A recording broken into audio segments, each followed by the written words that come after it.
Aujourd'hui, on va parler d'un autre signe de la fin des temps.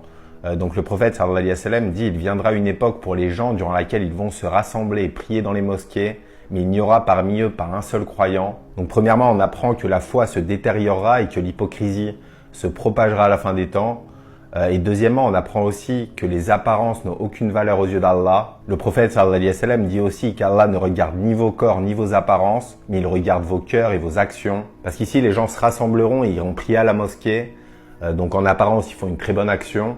Mais même s'ils sont des centaines ou des milliers, aucun ne sera considéré comme un croyant aux yeux d'Allah. Et à plusieurs reprises dans le Coran, Allah fait clairement cette distinction entre l'extérieur et l'intérieur. Il dit par exemple, ils disaient de leur bouche ce qui n'était pas dans leur cœur. Et Allah sait fort bien ce qu'ils cachaient. Et ailleurs, il critique aussi des gens qui prient en disant « Malheur donc à ceux qui prient tout en négligeant leurs prières et qui sont pleins d'ostentation. » Et cette différence entre ce qu'on montre et ce qu'on pense vraiment deviendra claire le jour du jugement, quand les hypocrites demanderont aux croyants de leur emprunter un peu de lumière pour traverser le pont.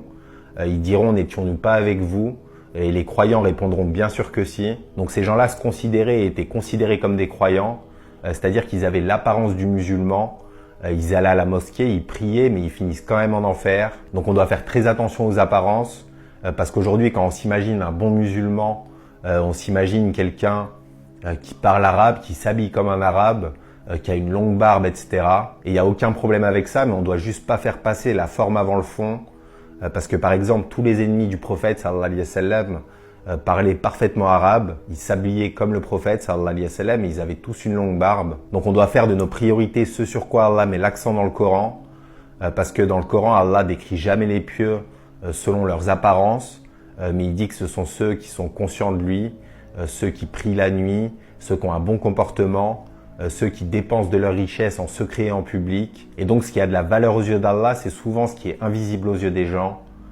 Qu'Allah nous guide. Salam alaikum wa rahmatullah.